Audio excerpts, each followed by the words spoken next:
We're asking the question, is it quadratic, linear, or neither? So I have a slew of functions here, and I just want to go down and check and ask that question for each one of them. Remember that if it's quadratic, it's going to be in the form of ax squared plus bx plus c. And if it's linear, it's going to be ax plus b. So this is quadratic. What you're looking for with quadratic functions is the x squared term, and this is linear. And here for linear, you want to make sure you got a slope and a y-intercept value. So let's go on down the line.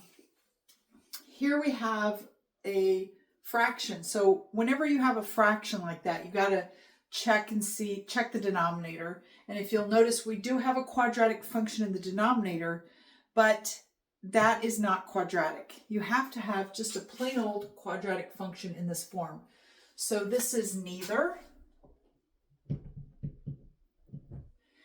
Here you see the x squared, so we know this must be quadratic. There are no other denominators or anything to worry about, radicals. So it's not written in the proper format. So what I would do is I would write this as 5x squared plus 6. And then I would say, yes, it is in this form. In this case, a would equal 5, b would equal 0. There's no x term. And then c would equal 6. So I am able to write it in this form. And so I can identify it as quadratic. Here, remember, you got to be careful with fractions. However, in this particular situation, the denominator is a constant.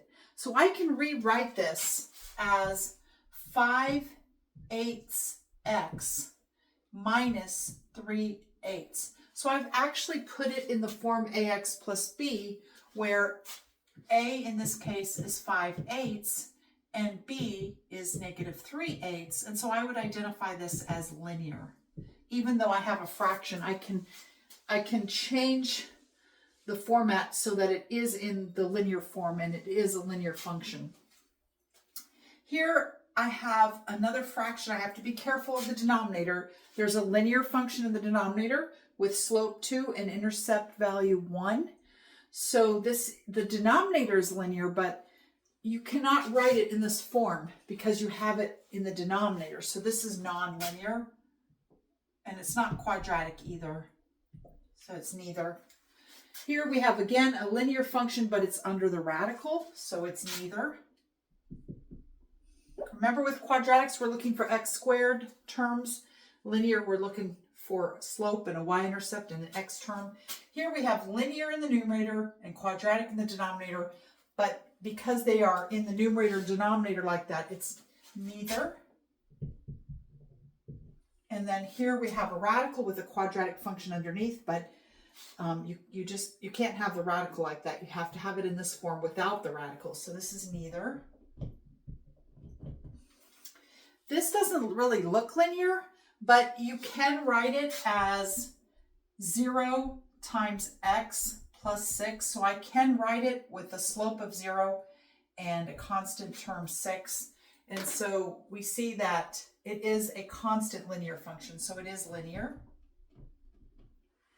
Here we have just plain old 2 times x squared. It is in the form of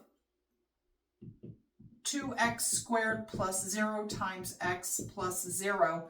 And so a is 2, b is 0, and c is 0. So we can write it in that form. So this is quadratic. And finally, this is a linear function with slope 0.001 and constant -2.089. So this is linear. I hope that helps sort out what's quadratic and what's linear and what's not.